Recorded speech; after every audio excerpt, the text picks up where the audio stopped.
अजीज़ तलबा और तालबात, Farooq foundation online school के ज़रिए यकसा नसाब के मुताबिक तालीम हासिल करें। अगर हमारी वीडियोस पसंद आएँ तो चैनल को सब्सक्राइब करें और दोस्तों के साथ शेयर करें और बेल आइकन को लाजमी दबाएं ताकि आइंदा आने वाली तालीमी वीडियोस आप हासिल कर सकें। अस्सलाम वालेकुम बच्चों, उम्मीद है आप सब खैरियत से होंगे। बच्चों, ऑनलाइन स्कूल से आप मुकम्मल तालीम हासिल करके बोर्ड का इम्तहान बराए जमात नहम और दहम बेहतर तौर पर पास कर सकते हैं। आप अपनी उम्र और तालीम के मुताबिक मज़ीद तालीम हासिल करें। वालिदैन से फ़ोन या कंप्यूटर पर हमारी वीडियोस के ज़रिए तालीम हासिल करने की दरख्वास्त करें। रोज़ाना 1 से 2 घंटे ऑनलाइन पढ़ाई करें और जब आप स्कूल जाएंगे तो आपको मज़ीद किसी मदद की ज़रूरत नहीं होगी। इस तरह पढ़ाई करके अपना वक्त और वालिदैन के अखराजात में बचत कर सकते हैं। ऑनलाइन स्कूल की कोई फ़ीस नहीं है, आप जूम पर भी क्लासेस का फ़ायदा उठा सकेंगे। हर मजमून की मुकम्मल तालीमी वीडियोस मौजूद हैं। वालेकुम स्टूडेंट्स, उम्मीद है आप सब खैरियत से होंगे। Today we are going to discuss chapter number 16, sport and movement. What is sport and movement? All living things need a sport system to provide them with sport movement and to help them survive in a given environment. The sport system in humans and animals consists of the skeleton or skeletal system and muscular system. As well as in plants, there are certain other factors which help them to movement or sport. Okay? Our today's topic is role of plant growth substances in plant movement. Plants do not move from one place to other like animals. However, their organs show movement which are controlled by hormones. Auxin play a major role in phototropism. It is believed that unequal distribution of auxin indole acetic acid, which denoted by IAA, in the coleoptile stumps produces unequal cell enlargement, causes a bend in the organ towards source of light. Auxins are also responsible for positive geotropism of roots and negative geotropism of stem. Auxins inhibit the growth of the root cell. The cells of the upper surface therefore elongate and the root curves downward. Auxin, on the other hand, stimulate the growth of the stem cell. The cells of the lower surface elongate and stem curves upward. Elastic movements are due to some balance on ratio between growth inhibitor abscissins and growth stimulator gibberellins. However, it has been observed that epinesty is due to the auxin and hyponesty is due to gibberellin. This is important MCQ related to board point of view that epinesty is due to auxin and hyponasty is due to gibberellin. ठीक है, कहना ही चाह रहे हैं कि plant जो है वो एनिमल्स की तरह मूवमेंट तो नहीं करते एक जगह से दूसरी जगह पे, लेकिन उनके ऑर्गन्स जो है वो मूवमेंट करते हैं, जो कि हार्मोन्स जो है उनको कंट्रोल करते हैं. ऑक्सीजन जो है उसका फोटोट्रोपिज्म में मेजर रोल होता है. ये बिलीव किया जाता है कि ऑक्सीजन इंडोलिस्टिक एसिड जो है उसकी अनइक्वल डिस्ट्रीब्यूशन की वजह से अनइक्वल सेल इन्लार्जमेंट होती है या बेंडिंग हो जाती है ऑर्गेनिजम्स की, ऑर्गन्स की, in the towards source of light. Oxygen जो है पॉजिटिव जियोट्रोपिज्म के लिए भी रिस्पॉन्सिबल होता है रूट्स में, और नेगेटिव जियोट्रोपिज्म के लिए स्टेम के अंदर रिस्पॉन्सिबल होता है. ऑक्सीजन जो है वो रूट सेल्स के अंदर इनहिबिट कर देता है सेल की ग्रोथ को, और उसका जो अपर सरफेस है वो इलोंगेट करता है और रूट जो है वो नीचे की तरफ डाउनवर्ड की तरफ कर्व कर जाती है. इसी तरीके से बहुत से दूसरे होते हैं मूवमेंट, जैसे कि नास्टिक मूवमेंट जो है वो क्यों होती है, balance between ratio between growth inhibitor abscisins and growth stimulator gibberellin. और फिर उसके बाद एमसीक्यू आता है इंपॉर्टेंट कि एपिनेस्टी जो है वो ऑक्सीजन की वजह से और हाइपोनेस्टी जिबरलिन की वजह से होती है. Our next topic is sport and movement in animals. The skeleton is tough and rigid framework of the body of the animal which provide protection, shape and support to the organs of the body. It is composed of inorganic and organic substances or both of the protozoa. It is secreted by a single cell, whereas in multicellular cell animals it is composed of specialized cell. There are three main types of the skeleton. Three main types of the skeleton in animals: hydrostatic skeleton, exoskeleton and endoskeleton. ठीक है, ये तीन types हैं skeleton की. तो कहना चाह रहे हैं कि स्केलेटन होता क्या है. सबसे पहले डेफिनेशन है स्केलेटन की. The skeleton is tough and rigid framework.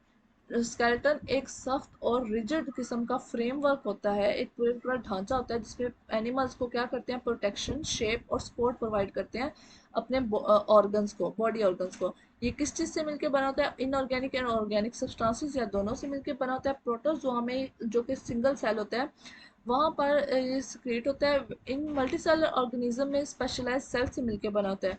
3 types के स्केलेटन पाए जाते हैं एनिमल्स में, hydrostatic skeleton, exoskeleton and endoskeleton. First one is hydrostatic skeleton. First type, in animals that lack a hard skeleton, ऐसे animal जिनके पास hard skeleton नहीं होता, a fluid filled gastrovascular cavity और coelom can act as hydrostatic skeleton. यहाँ पर coelom की definition आ सकती है, फ्लूइड फिल्ड गैस्ट्रोवास्कुलर कैविटी जिसको हम सिलोम कहते हैं, can act as hydrostatic skeleton. Hydrostatic skeleton provides support and resistance to the contraction of muscles so that motility results. Hydrostatic skeleton की वजह से क्या होती है? सपोर्ट प्रोवाइड की जाती है एनिमल्स की बॉडी को, और रेजिस्टेंस प्रोवाइड की जाती है कॉन्ट्रैक्शन ऑफ मसल्स में, जिसकी वजह से जो बॉडी है वो क्या करती है? हरकत करती है। It is found in cnidarians, इसमें एग्जांपल आ जाती हैं नाइडेरियंस की। नाइडेरियंस के पास कौन सा स्केलेटन होता है? Hydrostatic skeleton. एनाइडिड्स की एग्जांपल आ जाती है, और दूसरे सॉफ्ट बॉडीड इनवर्टेब्रेट्स की एग्जांपल आ जाती है। Sea animal has hydrostatic skeleton. Sea animal एक ऐसा ऑर्गेनिज्म एनिमल जिसके पास हाइड्रोस्टैटिक स्केलेटन होता है। Its cavity is filled with sea water to extend its body and tentacles. Sea animal की जो बॉडी है वो किस चीज़ से मिलकर बनी होती है? हाइड्रोस्टैटिक स्केलेटन के। और उसकी जो कैविटी है उसके अंदर कौन सा वाटर होता है? सी वाटर होता है, जो कि एक्सटेंड करता है इसकी बॉडी को और इसके टेंटिकल्स को। ठीक है, टेंटिकल जो है उसको मूवमेंट करवाने में हेल्प आउट कर रहे हैं। The sea anemone closes its mouth and constricts its muscle fiber that are arranged in circle around its body. Sea anemone क्या करेगा? अपनी माउथ को क्लोज करेगा और जो वाटर उसके अंदर मौजूद होगा उसकी वजह से अपने मसल फाइबर्स को कंस्ट्रिक्ट करेगा और अरेंज कर लेगा सर्कुलर फॉर्म में। The contraction of these circular muscles put pressure on the liquid in the body cavity and that pressure forces the body to maintain upper stature. और ये जो contraction है इसकी वजह से मसल जो है वो सर्कुलर फॉर्म में आएंगे, जिसकी वजह से प्रेशर आएगा लिक्विड के ऊपर उनकी बॉडी में। बॉडी कैविटी के अंदर जो लिक्विड मौजूद है उसके ऊपर प्रेशर आएगा उसके, और उस प्रेशर की वजह से वो प्रेशर फोर्स करेगा बॉडी को कि वो अपना अपराइट स्ट्रेचर जो है उसको मेंटेन रखे। ठीक है, अर्थवर्म की बात करें तो अर्थवर्म के अंदर जो हाइड्रोस्टैटिक स्केलेटन मौजूद है वो उसके अंदर फ्लड फिल्ड कंपार्टमेंट्स होते हैं। क्या होते हैं? फ्लड फिल्ड कंपार्टमेंट्स होते हैं, ऐसे खाने होते हैं जिनके अंदर फ्लड मौजूद होता है और वो सेप्टा के जरिए से सेपरेट होते हैं। जैसे कि फंजाई की बॉडी जो है, हाइफी जो है वो सेप्टा के जरिए से सेपरेट होती है, उसी तरीके से जो हमारे अर्थवर्म है उनकी बॉडी भी सेप्टा के जरिए से क्या होती है? उनके कंपार्टमेंट सेपरेट होते हैं और उन कंपार्टमेंट्स के अंदर फ्लड मौजूद होते हैं। Contraction of circular muscle causes compartment to elongate and contraction of longitudinal muscle causes a compartment to shorten. वो क्या कह रहे हैं कि जब हम सर्कुलर मसल्स की कॉन्ट्रैक्शन करते हैं तो उसकी वजह से इलोंगेशन होती है, यानी कि लंबाई में चले जाते हैं, और जब हम लॉन्गिट्यूडिनल मसल्स की कॉन्ट्रैक्शन करते हैं तो वो कंपार्टमेंट को क्या कर देती है? छोटा कर देती है, शॉर्टन कर देती है। Alternating waves of elongation and contraction move the earthworm through the soil, और यही अल्टरनेटिंग वेव्स जो कि इलोंगेशन और कंट्रैक्शन की सूरत में पैदा हो रही हैं, ये क्या करती हैं? ये अर्थवर्म की बॉडी को सॉइल के ऊपर मूवमेंट करवाने में हेल्प करती हैं। एडिड बाय पेयर्ड सीटा इन ईच सेगमेंट, और वहाँ पर हर उसमें पेयर्ड सीटा मौजूद होते हैं हर सेगमेंट में। तो बेटा हमने हाइड्रोस्टैटिक स्केलेटन में क्या पढ़ा कि हाइड्रोस्टैटिक स्केलेटन वो होता है जो कि जिनके अंदर हार्ड स्केलेटन मौजूद नहीं होता, बहुत सख्त किस्म का नहीं होता, बल्कि फ्लड फिल्ड गैस्ट्रोवास्कुलर कैविटी होती है। इनके जो एब्डोमेन सिस्टम होता है वो फ्लड फिल्ड होता है, उसको हम सिलोम भी कहते हैं। और ये क्या करता है कि ये मूवमेंट करवाने में, स्पोर्ट में हेल्प करता है। ठीक है, और कंट्रैक्शन से रेजिस्टेंस प्रोवाइड कर रहा होता है। इसमें एग्जांपल है नाइडेरियन की, एनालिड्स की और सॉफ्ट बॉडीड इनवर्टेब्रेट्स की। सी एनिमल की पहले एग्जांपल को डिस्क्राइब किया गया कि ये हाइड्रोस्टैटिक स्केलेटन रखती है, इनकी बॉडी के अंदर सी वाटर मौजूद होता है। जब ये अपने मुंह को बंद करती हैं और मसल्स को कंस्ट्रिक्ट करती हैं तो अपनी बॉडी को एक अरेंज कर लेती हैं। ठीक है, जिसकी वजह से क्या होता है कि उनका जो लिक्विड प्रेशर, जो उनके बॉडी कैविटी के अंदर जो लिक्विड मौजूद है उसके ऊपर प्रेशर लगता है, जिसकी वजह से वो प्रेशर फोर्स करता है बॉडी को कि अपने स्ट्रेचर को अपराइट करे और आगे की तरफ मूवमेंट शो करे। अर्थवर्म की बात की जाए तो अर्थवर्म भी उसी की एग्जांपल है। उसके अंदर फ्लड फिल्ड कंपार्टमेंट मौजूद होते हैं, खाने मौजूद होते हैं जो कि सेप्टा के जरिए से सेपरेट किए जाते हैं।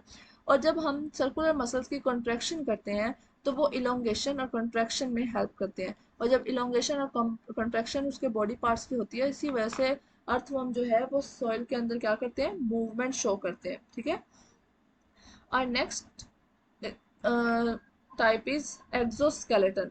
स्केलेटन की जो नेक्स्ट टाइप है वो क्या है, एक्सोस्केलेटन। एंड एक्सोस्केलेटन जब हम डेफिनेशन करें, exoskeleton is harden outer covering to which internal muscles are attached. और जो एक्सोस्केलेटन है वो ऐसी बाहर वाली सख्त कवरिंग होती है जिसके ज़रिए से बॉडी के इंटरनल जो मसल्स हैं वो अटैच होते हैं। The exoskeleton is inert and non living. ये क्या होती है, इनर्ट होती है और नॉन लिविंग होती है, यानी कि जो आउटर जो सख्त लेयर होती है वो क्या होती है, non living. It is secreted by ectoderm in animal cell. Animal cells में ये एक्टोडर्म के जरिए से रिलीज की जाती है, सेक्रेट की जाती है। It is composed of two layers. दो किस्म की लेयर्स से ये मिलकर बनी होती है। कौन कौन सी? फर्स्ट वन इज एपिक्यूटिकल, और the epicuticle is the outer most layer. ये इसकी आउटर मोस्ट लेयर होती है, because it is made up of waxy lipoprotein. किस चीज से मिलकर बनती है, वैक्सी लिपोप्रोटीन से। इट इज इम्परमिएबल, ये इसका फंक्शन बता रहे हैं कि ये इम्परमिएबल होती है, वाटर को गुजरने नहीं देती। And serve as a barrier to micro organism in insects, और माइक्रो ऑर्गेनिज्म के तौर पर बैरियर का काम करती है, यानी कि माइक्रो ऑर्गेनिजम्स को भी अंदर की तरफ जाने नहीं देती। The bulk of exoskeleton is below the epicuticle and is called the procuticle. Second type कौन सी है उसकी, प्रोक्यूटिकल। फर्स्ट वन एपी थी और दूसरी क्या है, प्रोक्यूटिकल। ये प्रोक्यूटिकल कहाँ होती है, एक्सोस्केलेटन से नीचे मौजूद होती है। ठीक है, procuticle consist of an outer layer exocuticle and inner layer of endocuticle. इसकी जो आउटर लेयर होती है प्रोक्यूटिकल की, उसको हम एक्सोक्यूटिकल कहेंगे, और जो इनर लेयर होगी उसको हम एंडोक्यूटिकल कहेंगे। द प्रोक्यूटिकल इज कम्पोज्ड ऑफ, किस चीज से मिलकर बनी होती है, कंपोजिशन देखते हैं हम इसकी, काइटिन से, tough leathery polysaccharide and several kinds of protein से मिलकर ये बनी होती है। ठीक है, कंपोजिशन में काइटिन है, टफ लेदरी पॉलीसेकेराइड है, और सेवरल काइंड्स ऑफ प्रोटीन है। It is further harden by sclerotization. Further ये किससे, स्क्लेरोटाइजेशन से हार्डन सख्त की जाती है। And some time by impregnation of calcium carbonate, और बाज़ औक़ात इनके ऊपर कैल्शियम कार्बोनेट की लेयर भी मौजूद होती है। हमने अभी तक एक्सोस्केलेटन के बारे में पढ़ा। सबसे पहले उसकी डेफिनेशन पढ़ी कि आउटर कवरिंग होती है और ये हार्डन्ड होती है, मसल्स, इनर मसल्स को अटैच करके रखती है अपने साथ। ये नॉन लिविंग होती है, और एनिमल सेल्स में ये एक्टोडर्म को सेक्रेट करती है। इसकी दो लेयर्स होती हैं, एपिक्यूटिकल एंड प्रोक्यूटिकल। एपिक्यूटिकल वो आउटर मोस्ट लेयर है जो कि वैक्सी लिपोप्रोटीन से मिलकर बनी है। इसका फंक्शन क्या है कि ये वाटर और माइक्रो ऑर्गेनिजम्स के लिए बैरियर का काम करती है, उनको गुजरने नहीं देती। और वो कह रहे हैं कि एक्सोक्यूटिकल से नीचे क्या, सॉरी, एपिक्यूटिकल से नीचे क्या मौजूद है, प्रोक्यूटिकल। उसकी दो लेयर्स होती हैं, आउटर लेयर जो होती है उसको हम एक्सोक्यूटिकल, और जो इनर लेयर उसको हम एंडोक्यूटिकल कहेंगे। जो प्रोक्यूटिकल है वो काइटन, टफ, लेदरी पॉलीसेकेराइड और सेवरल काइंड ऑफ प्रोटीन से मिलकर बनी होती है, और ये स्क्लेरोटाइजेशन के जरिए से उसको मजीद सख्त किया जाता है, और बाज़ औक़ात कैल्शियम कार्बोनेट भी मौजूद होता है। ठीक है, next paragraph, the simplest example of an exoskeleton is the shell of Mollusca. अब हम इसकी एग्जांपल की बात करते हैं तो वो है शेल ऑफ मोलस्का। मोलस्कस के जो शेल्स होते हैं वो इसकी एग्जांपल है। Which generally consist of just one और टू पीसेस, जो कि आमतौर पर एक या दो पीसेस पर ही मुश्तमिल होते हैं। Some marine bivalvia and snail have shell compose of crystal of calcium carbonate. कुछ मैरीन बायोवॉल्विया और स्नेल जो हैं उनके shells crystal of calcium carbonate के मिलकर बने होते हैं। ठीक है, the shell of land snail generally lacks the hard mineral and are much lighter.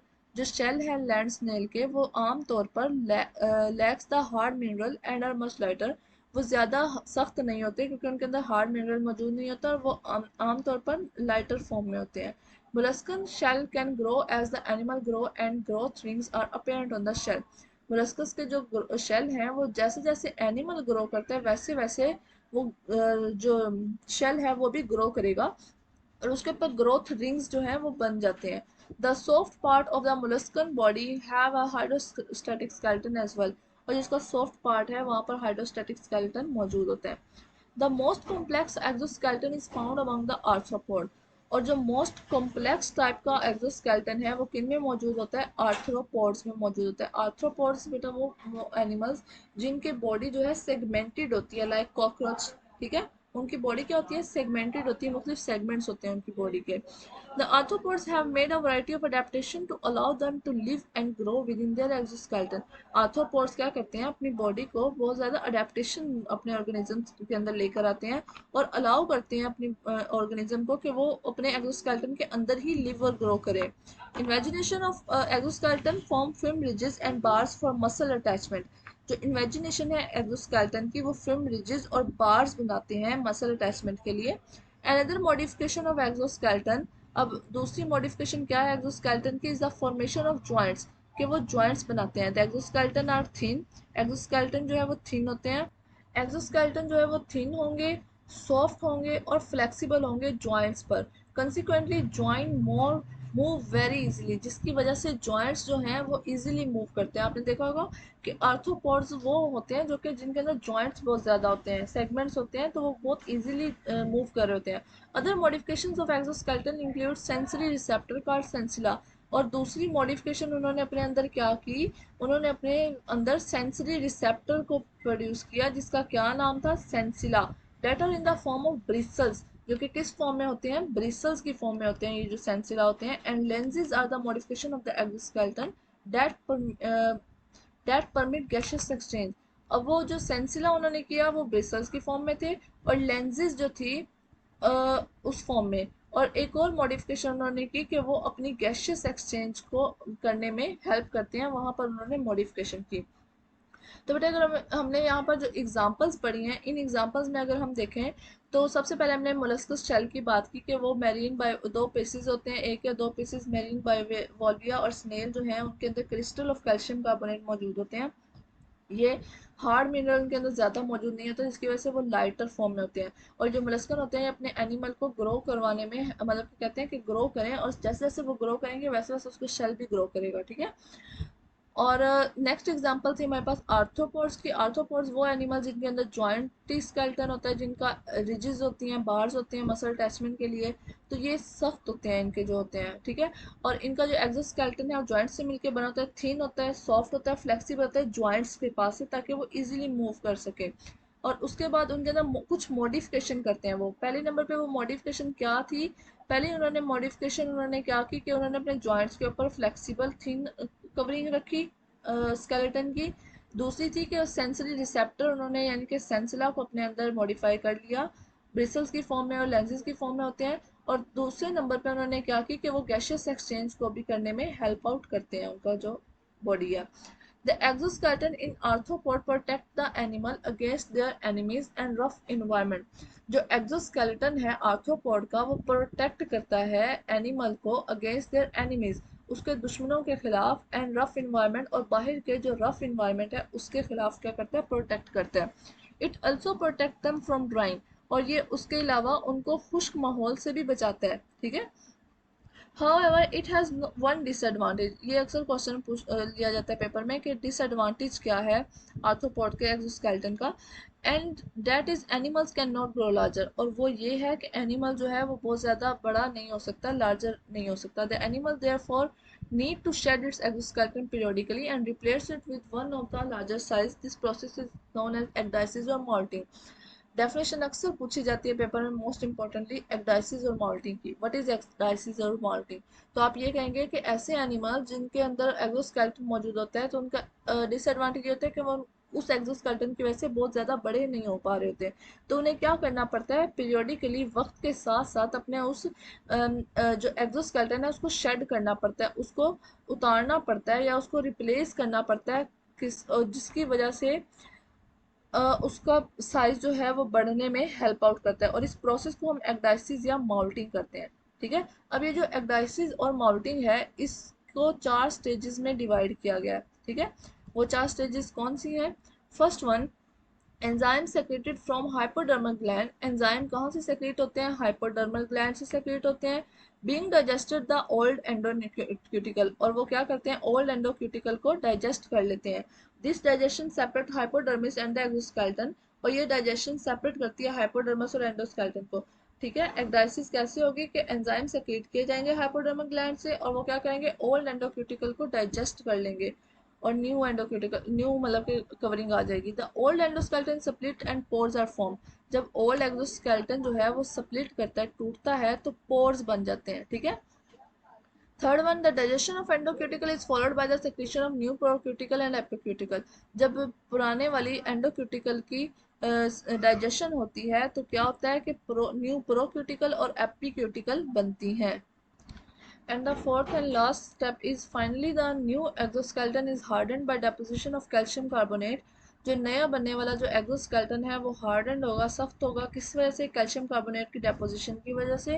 During the hardening process, इस हार्डनिंग प्रोसेस के दौरान the arthropod is vulnerable. Arthropod क्या होगा, वल्नरेबल होगा to predator and remain hidden. तो वो उन predator से बचने के लिए क्या करेगा, छुपा रहेगा। All this changes are controlled by the nervous system and the hormone by ecdysone. और ये जो तमाम चेंजेस हैं ये हम उसका जानदार का नर्वस सिस्टम यानी आर्थ्रोपोड का नर्वस सिस्टम और उसमें मौजूद एक हार्मोन जिसका नाम एक्डाइसन है, वो इन तमाम चीज़ों को कंट्रोल कर रहे होंगे। ठीक है। तो हमने यहाँ पर ये लॉन्ग क्वेश्चन भी बनता है और इसके अंदर से शॉर्ट क्वेश्चंस भी बनते हैं इस पूरे टॉपिक में। यहाँ पर एक्सोस्केलेटन के बारे में वो आपसे पूछ सकते हैं, what is exoskeleton of arthropod, discuss it's divisions of stages. ठीक है। तो ये तमाम आपने यहाँ से लॉन्ग क्वेश्चन आपने लिखना होगा। सबसे पहले आपको डेफिनेशन करनी पड़ेगी एक्सोस्केलेटन की, देन आपको एग्जांपल देनी पड़ेगी आर्थ्रोपोड की, उसके बारे में बताना पड़ेगा, उसकी मॉडिफिकेशंस के बारे में। फिर आपको उसका डिसएडवांटेज बताना होगा, एक्डाइसिस और मॉल्टिंग की डेफिनेशन आप लिखेंगे। उसके बाद आपको इन तमाम चारों स्टेजेस के बारे में मतलब कि बयान करना होगा कि ये होती क्या है। ठीक है। Some major functions of the skeletal system are as follows. This is our next topic कि तमाम मेजर फंक्शंस क्या है स्केलेटल सिस्टम के, वो हम डिस्कस करेंगे। First one is support and shape. पहले नंबर पे तो ये हमें बॉडी को सपोर्ट करता है और शेप प्रोवाइड कर रहा होता है। Bone support soft tissues and serve as attachment site for the most muscles and provide shape to the body. Bone जो है वो सपोर्ट करती है सॉफ्ट टिश्यूज को and serve as attachment site, और अटैचमेंट साइट यानी कि साथ जुड़ने की जगह प्रोवाइड करती है। बहुत सारे मसल्स जो हैं वो उनके साथ जुड़े होते हैं ताकि बॉडी को क्या दी जा सके, शेप दी जा सके प्रॉपर वे में। Next one is protection. जो ये हमारा स्केलेटल सिस्टम है ये प्रोटेक्शन प्रोवाइड करता है। बोन्स खास तौर पर उसका हिस्सा होती हैं। Bones protect critical internal organ, जो हमारे क्रिटिकल इंटरनल ऑर्गन होते हैं like brain, spinal cord, heart, lungs वगैरह, उनको प्रोटेक्शन प्रोवाइड कर रही होती है। आपको पता है कितने सेंसिटिव ऑर्गन्स होते हैं ये, तो इनको कवरिंग जो है प्रोवाइड कर रही होती है, प्रोटेक्शन प्रोवाइड करती है। Third one is movement. Movement में हेल्प करती है। Skeletal muscles attach to the bone help in the moving the body. यानी कि स्केलेटल मसल जब बोन के साथ अटैच होते हैं तो मूवमेंट ऑफ बॉडी में हेल्प करते हैं। Fourth one mineral homeostasis. Mineral homeostasis में हेल्प करेंगे। Bone serve as store for calcium. Bone जो है वो कैल्शियम को स्टोर करती हैं, फास्फोरस को, सोडियम को और पोटाशियम को स्टोर करती हैं। Through negative feedback mechanism bones can release और take up mineral to maintain homeostasis. वो जो हमने होम्योस्टेसिस में स्टार्ट में पढ़ा था कि फीडबैक, नेगेटिव फीडबैक मैकेनिज्म के तहत जैसे ही बॉडी को ज़रूरत होगी या बोन जो है उनको रिलीज कर देंगी या फिर बॉडी से अपटेक कर लेंगी होम्योस्टेसिस की फॉर्म में। Fifth one is blood cell production. Blood cell की क्या करती हैं, प्रोडक्शन करती हैं हमारी बोन्स या हमारा skeletal system. Red and white blood cells are produced in bone marrow. Bone marrow में प्रोड्यूस होते हैं रेड और white blood cells. A connective tissue found within certain bones. ये एक ऐसा कनेक्टिव टिश्यू है जो कि मतलब के हमारी बोन्स के अंदर मौजूद होता है। ये आपसे शॉर्ट क्वेश्चन में पूछा जा सकता है कि कोई से भी 3 से 4 यूजेस लिखें या फंक्शंस लिखें स्केलेटल सिस्टम के, तो आप इनमें से कोई भी इजीली फंक्शन लिख सकते हैं। ठीक है। ये इंपॉर्टेंट क्वेश्चन है शॉर्ट में। सो स्टूडेंट, आज हमने अपने तमाम लेक्चर में क्या पढ़ा, हमने एनिमल्स के स्पोर्ट एंड मूवमेंट पढ़ी कि वो कैसे करते हैं। तो उसका जो स्केलेटल सिस्टम के बारे में पढ़ा कि वो प्रोटेक्शन प्रोवाइड करता है, शेप सपोर्ट प्रोवाइड करता है, इनऑर्गेनिक ऑर्गेनिक सब्सटेंसेस से मिलकर बनाता है। 3 टाइप्स होती हैं उसके अंदर, hydrostatic skeleton, exoskeleton and endoskeleton. इसमें से हमने आज 2 स्केलेटन की टाइप्स पढ़ी हैं, hydrostatic skeleton first of all and then exoskeleton. Hydrostatic skeleton में हमने पढ़ा कि फ्लूइड फिल्ड गैस्ट्रोवास्कुलर कैविटी होती है, फिर हमने उसकी एग्जांपल्स पढ़ी सी एनिमल की और अर्थवर्म की। देन हम एक्सोस्केलेटन की तरफ गए कि एक्सोस्केलेटन हार्डन्ड होता है जबकि हाइड्रोस्टैटिक क्या था, सॉफ्ट होता है। ठीक है। एक्सोस्केलेटन हार्ड एंड होता है और उस अपने जो इंटरनल मसल्स हैं उनको अपने साथ अटैच करता है, दो लेयर से मिलके बना होता है, एपिक्यूटिकल एंड प्रोक्यूटिकल। उसके अलावा हमने इसमें एग्जांपल्स पढ़ी मोलस्कस की एंड आर्थ्रोपोड की। आर्थ्रोपोड के अंदर हमने उसकी डिफरेंट चीज़ें पढ़ी कि वो जॉइंट्स यानी कि फिल्म रिजिस और बार्स और मसल अटैचमेंट होती है उसके अंदर। और फिर हमने ये पढ़ा कि उसके हम मुख्तलिफ मॉडिफिकेशंस करता है ये अपनी बॉडी के अंदर ताकि ये अपने आप को वहाँ पर अडेप्ट कर सके। उसके बाद हमने पढ़ा कि ये इसके अंदर एक डिसएडवांटेज होता है कि ये ज़्यादा लार्जर ग्रो नहीं करता, उसके लिए एक प्रोसेस करता है एग्डाइसिस और मोल्टिंग का। उसकी डेफिनेशन करने के बाद हमने उसका प्रोसेस 4 स्टेजेस के अंदर डिफाइन करना है। देन हमने फंक्शंस के बारे में पढ़ा कि स्केलेटल सिस्टम के क्या फंक्शंस होते हैं, सपोर्ट एंड शेप है, प्रोटेक्शन है, मूवमेंट है, मिनरल होमोस्टेसिस है and then blood cell production है। सो आई होप आपको इस लेक्चर की अच्छी तरह समझ आई होगी। So students, there are some questions related to our today's topic. First one is what is the role of oxygen in plants? तो जो हमने फर्स्ट में पैराग्राफ डिस्कस किया था उसमें मैंने आपको बताया था कि ऑक्सीजन का क्या रोल है, वो आपने यहाँ पर मेंशन करना है। Second one, define skeleton and its types. Skeleton की डेफिनेशन लिखनी है और उसकी टाइप्स के बारे में लिखना है। तीनों टाइप्स हैं, मैंने आपको बताया था कि हाइड्रोस्टैटिक स्केलेटन है, exoskeleton and endoskeleton. Third one, what is hydrostatic skeleton, उसके बारे में आपने लिखना है कि फ्लूइड फिल्ड गैस्ट्रोवास्कुलर कैविटी होती है, ये सॉफ्ट होता है। इसी मतलब कि आपने एग्जांपल दे देनी है उसके अंदर। What do you know about the sea anemone, sea anemone की एग्जांपल उसको अच्छे तरीके से मॉडिफाई करके लिखा हुआ है बिल्कुल हाइड्रोस्टैटिक स्केलेटन के नीचे। हाइड्रोस्टैटिक स्केलेटन के अंदर भी हम उसकी एग्जांपल में मेंशन करेंगे उसको, तो आपने उसकी एग्जांपल देनी है। Fifth one, differentiate between procuticle and epicuticle. ये दोनों जो हैं हमारे एक्सोस्केलेटन की टाइप्स हैं, प्रोक्यूटिकल और एपिक्यूटिकल, आपने इन दोनों की डिफरेंशिएशन करनी है। Six one, what do you know about the arthropods. Arthropod की आपने डेफिनेशन लिखनी है कि वो जो जॉइंट्स वाले जो ऑर्गेनिजम्स होते हैं उसकी पूरी वहाँ पर एग्जांपलों के साथ और सारा कुछ लिखा हुआ है, तो आपने 4 to 5 6 लाइंस पर इसकी डेफिनेशन करनी है। सेवन्थ वन, डिफाइन एग्डाइसिस और माल्टिंग। जैसा कि मैंने आपको लेक्चर के दौरान बताया कि इंपॉर्टेंट शॉर्ट क्वेश्चन है। एक ऐसा प्रोसेस जिसके तहत जो आर्थ्रोपोड्स होते हैं वो अपने एक्सोस्केलेटन को क्या करते हैं, शेड आउट कर देते हैं ताकि अपनी ग्रोथ कर सके। तो इस प्रोसेस को हम क्या कहेंगे, एग्डाइसिस और moulting. Eighth one, what is the role of ecdysone. Ecdysone के बारे में मैंने आपको बताया था, एक ऐसा हमारा केमिकल है जो कि क्या करता है, वर्क कर रहा होता है एग्डाइसिस के अंदर, हेल्प आउट कर रहा होता है, ठीक है।